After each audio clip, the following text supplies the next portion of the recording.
নমস্কার বন্ধুরা, welcome to new video of my channel movie magic মোমেন্টসে আপনাদের সবাইকে স্বাগত জানাই। মুভি ম্যাজিক মোমেন্টসে আজকে আমি রিভিউ করতে চলেছি বহু প্রতীক্ষিত ছবি 1947 বাটপড়া ছবিটার অফিসিয়াল ট্রেলারটা নিয়ে।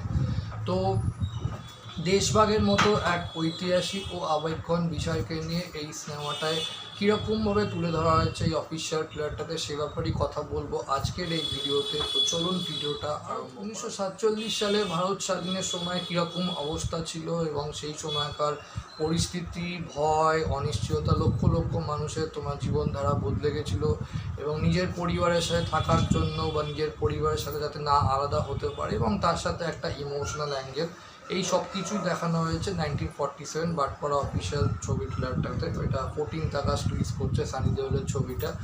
তো এইবার সিনেমাটার মেন গল্পটা হচ্ছে সানি দেওলের পরিবারটা এখানে একটা মুসলিম পরিবার। তো তারা একটা নতুন জীবন শুরু করার আশাতে তো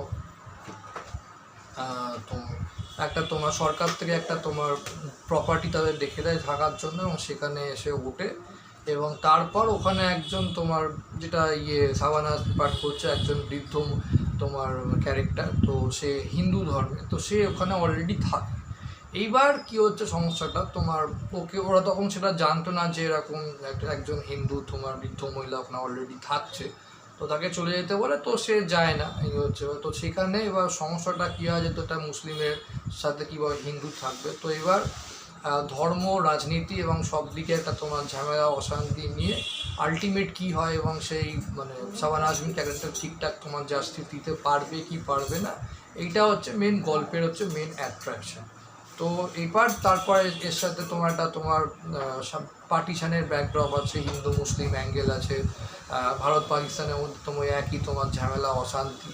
তো দেখুন, সবচেয়ে বড় কথা যেটা আমার বাজে লেগেছে, এর আগেও হিন্দিতে প্রচুর বলিউডে সিনেমা হয়ে গেছে, সিরিজ হয়ে গেছে, যেখানে হিন্দু মুসলিম অ্যাঙ্গেল আছে, ইন্ডিয়া পাকিস্তানের মধ্যে ঝামেলা, তারপর পার্টিশান ব্যাকড্রপ, এগুলো তো আগেও হয়ে গেছে। তো গল্পটার মধ্যে সেরকম আমি মনে করছি নতুনত্ব কিছুই নেই, ফ্রেশনেসের খুব অভাব। যেটা ভালো লেগেছে পজিটিভ দিক হচ্ছে তখনকার সময়টায় কীরকম সেট ডিজাইন, ধরুন কস্টিউম, হিস্টোরিক্যাল ব্যাকড্রপটা যেটা আছে সেটা ভালো দেখিয়েছে, পারফরমেন্সটা ভালো লাগছে, সানি দেওলের পারফরমেন্স ভালো লাগছে, প্রীতি জিন্টাকে অনেক দিন বাদে আবার আমরা সবাই বড় পর্দা দেখতে পাবো, খুব ভালো একজন অভিনেত্রী, তো সেটা ভালো। সানি দেওলের ছেলে পাঠ করছে, তার ডায়লগ ডেলিভারিটা আগের থেকে আমার মনে হলো একটু ইম্প্রুভ হয়েছে।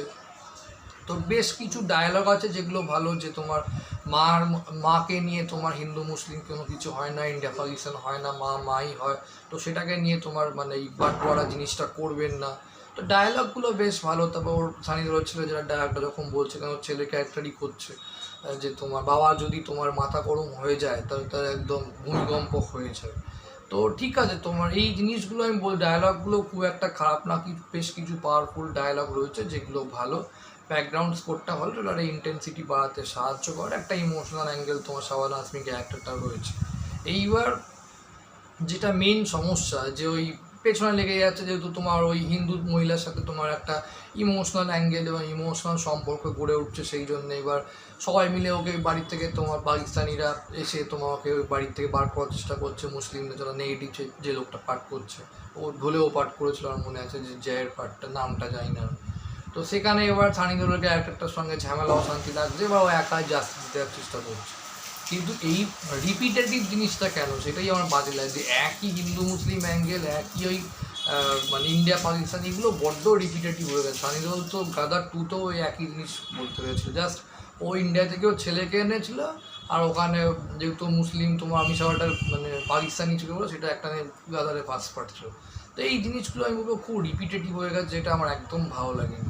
যদি ঠিকঠাক একটা স্ক্রিন প্লে এডিটিং ঠিকঠাক হয়, স্ক্রিন প্লে গতিটা ঠিকঠাক হয়, স্পিডটা বলবো, যদি ইমোশনাল যে অ্যাঙ্গেলটা রেখেছে যেটা শাবানা আজমি ক্যারেক্টারটা, সেইগুলো যদি ঠিকঠাক প্রপারভাবে এক্সিকিউশন ঠিকঠাক হয়, তবে একটা সিনেমাটা আমার মনে হয় ভালো হতে পারে।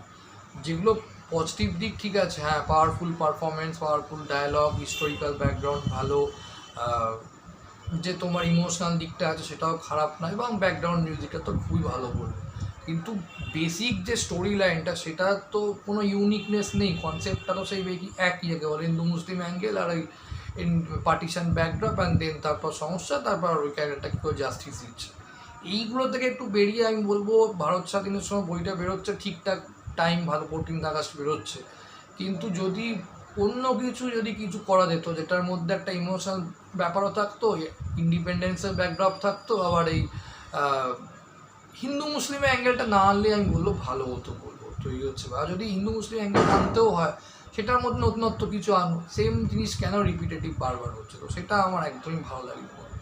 বাট ওভারঅল ট্রেলারটা আমার ঠিকঠাক লেগেছে, অ্যাভারেজ লেগেছে, খুব একটা যে খুব ভালোও না আবার খুব একটা খারাপও না। আপনাদের ট্রেলারটা কীরকম লেগেছে আমাকে অবশ্যই কমেন্ট বক্সে লিখে জানান। আর ভিডিওটা লাইক করো, কমেন্ট করো, এরকম রিভিউ পেতে মুভি ম্যাজিক মানুষকে সাপোর্ট করো ও সাবস্ক্রাইব করো। Thank you.